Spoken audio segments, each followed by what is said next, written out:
One day, I was on my way to a friend's house in the countryside. A normal working Friday.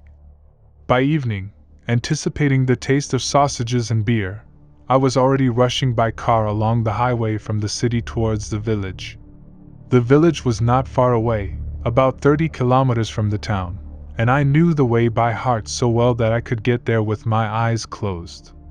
Nothing difficult, most of the time in a straight line, and only at the end of the road I had to turn off in the direction of the village, and there I was on my way.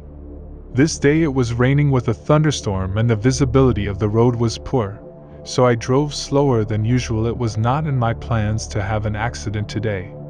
Halfway down the road I hit a traffic jam. Where could it have come from on the highway? After 2 hours of turtleback, I saw the reason for the traffic jam. Road repairs. It's always like this. Every time I drive, it's always an adventure. Road repairs, accidents. We'll have to take a detour. And how lucky! Just before the roadblocks that the workers erected, there was an exit to the country road and a sign indicating that there was a detour through the village that way. The sign was so old that it was impossible to read the name of the village. Well, maybe it's not that bad, so I'll stop for a while, bypassing the repair work, and fly to my friends. As I drove off the road, I noticed that only I decided to go around. All the other cars immediately turned around and drove in the direction of the city. Oh, it's kind of weird. Maybe they know a shorter way. Anyway, I was already on a dirt road, and I didn't feel like turning around. Of course, there were no lights on the road, and the road was somewhat old, and it was obvious that very few cars drove on it, but it was hard to see, because the rain had washed the road away. I wish I wouldn't get stuck in this mire of earth and clay. It was difficult to drive, especially in my not-so-new car. And then, in the distance, the roofs of the houses appeared. It was already past midnight, and the rain was only getting harder, turning into fine hail. Great! Just what I needed. It was almost impossible to go on in that weather, so I decided to call my friends and tell them that I would not be back until the morning but would try to spend the night in that village, hoping that someone would take me in. I took the phone in my hand. Of course. No signal. This is the 21st century, and if you turn off the main road for a couple of kilometers outside of town, you find yourself in the Middle Ages. Okay, I hope my comrades in a drunken stupor will not look for me in the middle of the night, and just fall asleep, and in the morning I will drive up to them. I drove up to the first houses. Apparently, this village consisted of literally one road with houses on the left and the right. Speaking of houses, they obviously didn't look very habitable.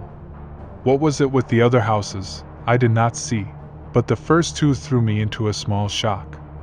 To say that they were old is not enough. They were decrepit, shabby, overgrown with impassable thickets of some bushes. There was no light in any of the windows. It didn't surprise me, after all, it was late, and people were already asleep, though were there people here at all? Suddenly lightning flashed, and I caught a glimpse of a silhouette on the road. It was tall, I would even say lanky, its arms seemed longer than a normal person's, and it was dressed in some rags. At the moment of lightning on the street, after the lightning, it ran toward the house nearest to me. All this happened literally in a matter of moments.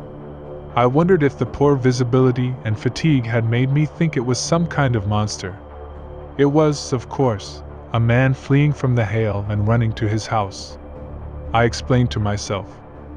Great, so there are people in this godforsaken place, and he'll be able to negotiate a place to stay for the night. I didn't want to get out of the car. It was raining so hard that even if I stayed outside for 30 seconds, I would get soaked to the skin. But there was nowhere to go.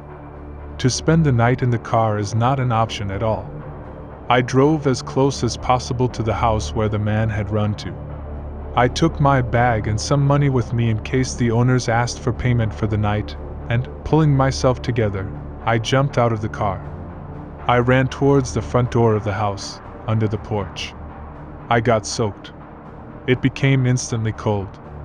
Yes, the weather at the beginning of October was really something. The porch I was under was leaking, but it was better than standing in the pouring rain anyway. I knocked on the door. Masters? Anybody home? Silence. I knock again. Nothing happens. Tried to open it, no answer. What am I supposed to do? Running to another house means getting wet, and very likely to get sick. No, I don't want that.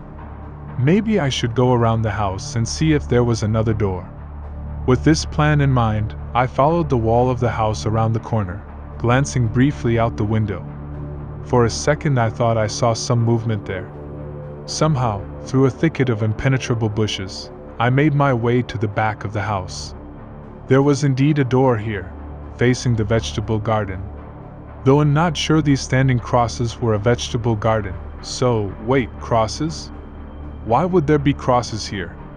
The backyard of this house looked more like an old cemetery than a vegetable garden. Something's not right here.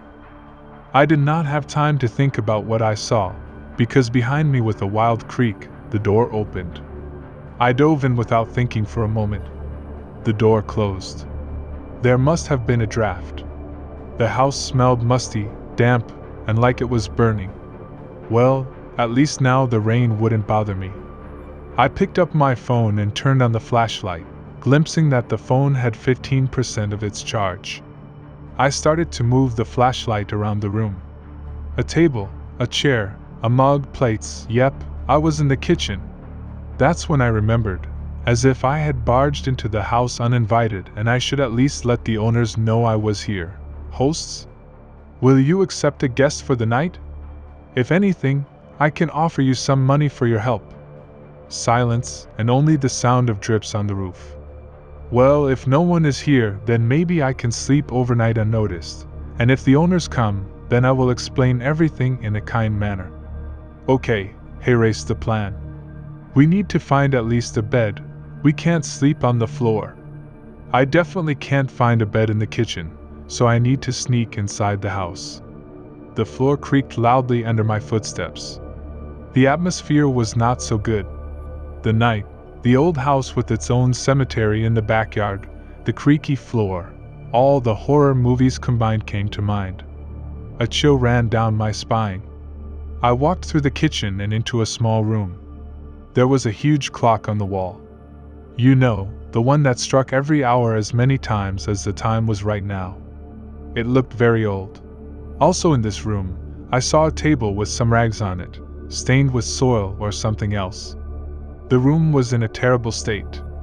The wallpaper was crumbling off the walls, the ceiling was covered in stains, and the room as a whole was horrible looking, and there was smeared dry dirt on the floor. There was a sprung bed next to the table. Its headboard was very rusty, suggesting that no one lived in the house at all. No one would sleep on a bed that old. No one but me. Sleep came on unexpectedly. Of course, I had not had enough sleep for a whole week, plus I had been on the road for more than 5 hours. Yes, the 30 kilometers to the cottage turned out to be much longer. Having realized that the house was probably abandoned and the owners would not come, I sat down on the bed. I wonder, is there any cellar here? Well, the bed did not fall apart, a good sign. Putting a bag instead of a pillow, I closed my eyes and fell asleep unnoticed. Fear had somehow completely disappeared. I woke up to a strange sound. It was as if someone was walking in the kitchen, and the floor creaked nastily under the footsteps of the walker. When I opened my eyes and tried to understand what I was doing here, I sat down on the bed and shouted, "Is anyone here?" The footsteps stopped. There's obviously someone in there. I got out of bed and went into the kitchen. No one was there. I turned on the flashlight on my phone. The floor was covered in fresh dirt. What's all this? What's going around here so dirty at night? And where did it go? The thoughts in my head became jumbled with fear. As I turned to leave the kitchen, I saw a tall shadow flicker into the room. I ran in there. Dirt again. It led towards some sort of small hatch on the floor. Why didn't I see it when I walked into the room? Well, whether to go there or not, I had not yet fought all sorts of evil. I sat down on the bed and began to think about what to do next. I could hardly sleep anymore. I didn't want to run to the car either. I was only dry, and the rain had not subsided outside. I had to go and find some adventure for my ass. In my bag I fumbled for my old Swiss knife. At least it was some kind of weapon. But if it's something otherworldly, it can hardly help me. I mustered my courage and went to the hatch. Shall I open it? No. Why? What if there's something interesting in there? Yeah, like a ghoul or something, I wonder. Well, you've got to do something, haven't you? We have to. After I finished arguing with myself, I started to open the hatch. His pen was in this very dirt, and it smelled. It smelled like dead meat. It was out of bounds. The hatch was open. I shined my phone down there. There were wooden steps going down into the darkness, and nothing else to see. Great. Going down into the unknown. Just then I noticed that my phone had 5% battery left. Okay, so I go down quickly, look around, send the bad things to the other side, and go to sleep. Sounds like a plan. Just as I bent down to start descending, something suddenly pushed me from behind and I flew down. Silence. A pain in my head. I was lying on something hard and unpleasant. As I palpated it with my fingers, I realized it was something porous and hard. Bone. It's bone. Instantly I jumped up and shined the flashlight around me and found that the entire floor of the basement was covered with bones and human skulls. I just went numb with fear. Where was I? Who had pushed me? How to get out of here? While my thoughts were sluggishly digesting the shock in my head, something stirred in the corner. Something was sitting there, eating, judging by the chomping sounds. Suddenly, the sound stopped, and it began to slowly rise and was probably 2.5 feet tall. Dry long legs, arms below the knees, and hands with sickle-shaped fingers or claws, I couldn't tell, and a head that was rarely toothy. It looked like an elongated, naked skull. There were no eyes, or I just didn't see them. The ghoul lunged at me with a loud howl. I dropped my phone, dodged it, and then fell down. Get up, I must get up, I muttered to myself. Instantly turning around, the monster came at me again. This time I did not have time to dodge and a sharp claw ran across my chest. The pain pierced my whole body, and apparently not just mine. The monster roared and fell down beside me. The Swiss knife protruded from its chest. I had to run, I had to get out of here. I certainly didn't have a second knife. I jumped up and started scrambling up the stairs, picking up the phone from the floor. Just then I heard that the ghoul was on his feet and was already running toward me. With all the strength I had left, I climbed the very steep stairs, not thinking at all that I was on the ground with rotting dead bodies under my feet and hands. Suddenly, I was dragged down by my leg. It's a good thing my boots aren't laced, they're zippered. Quickly unzipping it in one motion, the bastard had my shoe and it fell down. Opening the hatch, it was already light outside.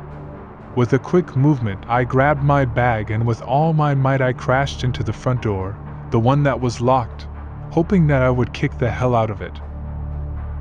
Either I didn't weigh much, or I didn't have the strength for acceleration, but the door met me with a thud, and I flew back.